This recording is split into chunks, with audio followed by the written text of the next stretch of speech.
권선동 등 탄핵 세력들이 준비한 이 허접한 탄핵 소추안 갖다는 안 돼! 야, 이렇게 해갖고 또 노무현 짱나. 큰일나. 우리 박근혜 살아남으니 다 죽어. 재판을 담당한 재판관 내 놈이 나서서 법률 구성의 잘못을 잡아주고 자빠졌냐 이 말입니까? 이게 얘기하는 거예요. 2016년 12월 22일 오후 2시 헌법재판소 소심판정에서 박근혜 대통령 탄핵 소추안의 쟁점과 증거들을 정리하는 준비 기일이 열렸었습니다. 자, 이날 헌법재판관 3명, 박근혜를 파면한다.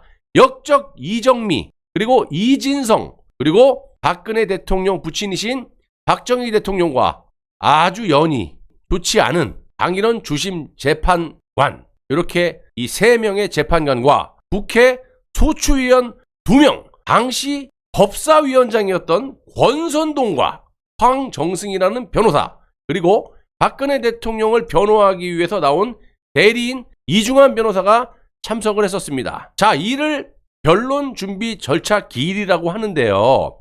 이때 오고 간 문답을 헌법재판소 소속 속기사들 있죠? 막 적는 거. 서기들이라 그러나? 아무튼 요 당시에 오고 간 문답을 헌법재판소 소속 속기사들이 속기록 형태로 기록한 것이 준비 절차 조서라고 해요.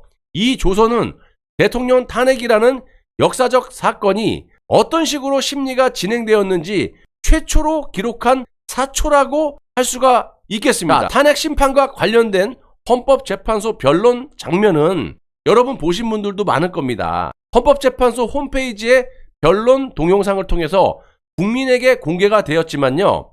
오늘 제가 말씀드리는 이 변론 전에 있었던 준비 절차 조서는 속기록 형태로 존재할 뿐 일반에 공개되지 않았다라는 점을 여러분들이 숙지하시고 시청을 해주시란 말입니다.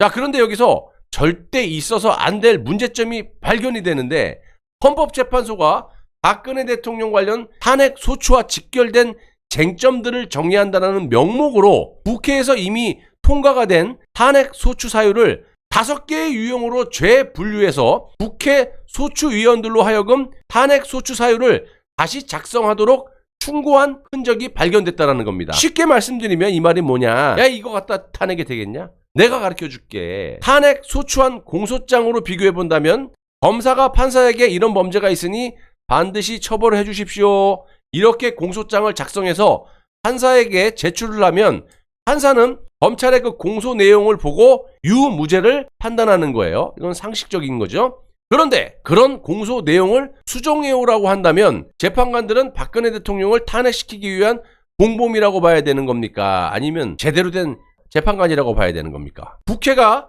제적의원 3분의 2 이상의 찬성으로 의결한 탄핵 소추안은 형사재판에서의 공소장과 같은 역할을 하는 것으로 범행 일시와 장소, 방법 등이 구체적으로 기록된 문서입니다. 이 문서를 기초로 과연 박근혜 대통령을 탄핵할 만한 사유가 있었는지 또 되는지 아닌지를 심리하고 판단해야 할 헌법재판소가 수정을 권유했다는 것은 탄핵 심판을 맡은 헌법재판관들의 국회를 대변하는, 아니 공모자로서 함께 탄핵을 주도했다라는 소리와 뭐가 틀리냐 이 말입니다. 탄핵 심판 사건의 주심을 맡은 강일원 재판관은 제2회 변론 준비기일에서 이보다 한 걸음 더 나아가서 박근혜 대통령 대리인단이 문제를 제기한 탄핵소추 절차의 위법성은 따지지 말고, 시끄러, 내 말만 들어, 다 정해져 있으니까 니네들은 아가리 닫어. 탄핵소추 내용이 사실인지 아닌지 하는 부분만 판단해서 헌법재판소가 박근혜 대통령을 상대로 진검승부를 하겠다라는 뜻을 노골적으로 강일원이가 드러냈다는 겁니다. 강일원 주심 재판관의 부친과 박정희 대통령과의 불편한 관계로 이 재판이 과연 공정한 재판이 될 수 있는지를 지적을 했었는데요. 물론 박 대통령을 변호한 정상적인 변호사들은 이 문제를 제기했습니다. 재판을 받지 못하겠다. 이런 식으로 나왔지만 어쨌든 이자가 이유 없음. 내가 할 거야. 내가 탄핵시킬 거야. 내 아버지의 억울함을 내가 풀을 거야. 요건 제 생각이죠. 아무튼 자, 준비 절차 조서에 기록된 강일원 주심 재판관의 편파적이고 독선적인 발언을 통해서 우리는 탄핵 심판 무렵에 있었던 헌법재판소 내부의 기류를 엿볼 수가 있었습니다. 아주 지가 소추안을 만들어줘.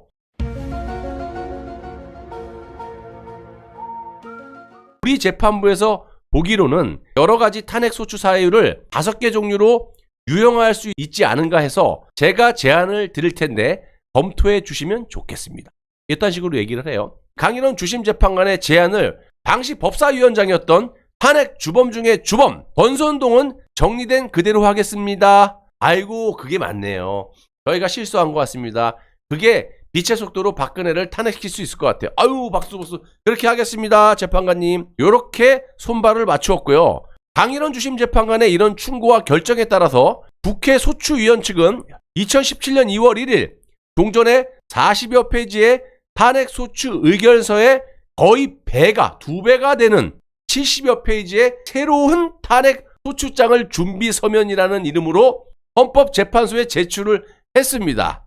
자, 헌재는 이 준비 서면을 근거로 탄핵 심판을 진행했던 거고요. 한마디로 권선동 등 탄핵 세력들이 준비한 이 허접한 탄핵 소추안 갖다는 안 돼! 강인원 재판관이 야, 이렇게 해갖고 또 노무현 짱나. 큰일 나, 우리. 박근혜 살아남으면 우리 다 죽어. 내가 그냥 모범 답안지를 답을 가르쳐 줄 테니까 다시 써와. 내가 알려줄 테니까 이렇게 해서 해. 그럼 우리가 판결하기가 쉽고 빛의 속도로 박근혜를 날려버릴 수 있어. 그렇게 재판관이 성심성의껏 탄핵 인용에 대한 해답을 알려줬다. 이렇게 생각을 하시면 됩니다. 자, 한마디로 박근혜 대통령을 탄핵시킬 수 있도록 작성한 다음에 그걸로 탄핵을 시켰던 거 아니겠습니까? 완벽하게 박근혜 대통령께서 탄핵에 되실 수밖에 없던 그런 상황이 국민들 몰래 벌어졌던 겁니다. 탄핵이 기각될 확률은 0%지. 자, 이런 문제점에 대해서 박근혜 대통령 대리인 김평호 변호사는 아주 정확하게 팩트를 짚어서 잘 지적을 했습니다. 탄핵 소추안을 변경하려면 탄핵 소추 의결과 마찬가지로 국회 제적위원 3분의 2 이상의 찬성이 있어야 하는 것은 삼척동자도 아는 법리입니다. 청구인 측이 법률 구성이 잘못되었으면 청구를 각하하거나 기각을 하면 됩니다. 제가 아까 서두에 말씀드린 것처럼 탄핵 소추장 내용에서 모호한 말의 의미를 분명히 밝히라고 지시하는 것은 몰라도 법률 구성이 애매모호하니까 야, 이렇게 저렇게 고쳐갖고 와. 이렇게 모범 답안을 가르쳐주는 것은 공정한 법관의 직무수행이나 직업윤리가 아닙니다. 이 나라 최고의 기라성 같은 변호사들의 법률 지식과 실력이 무엇이 모자란다라고 재판을 담당한 재판관 내놈이 나서서 법률 구성의 잘못을 잡아주고 자빠졌냐 이 말입니까? 이 얘기를 하는 거예요. 뭐 자빠졌다라고 말은 안 했죠. 법률 구성의 잘못을 잡아주고 있단 말입니까? 박근혜 대통령 아버지 부친인 박정희 대통령 유신 때 강일원 주심 재판관의 아버지가 사업가인가 그랬는데 박정희 대통령에게 굉장히 좀 안 좋은 영향을 받았다. 그래서 아무튼 이 강일원 재판관을 배제하려고 했었는데 이자가 바닥바닥하게 내가 재판하겠다. 그리고 주심 재판관을 맡았는데 이딴 짓거리를 한 거예요. 요게 공개가 안 됐던 부분들을 제가 말씀드리는 거예요.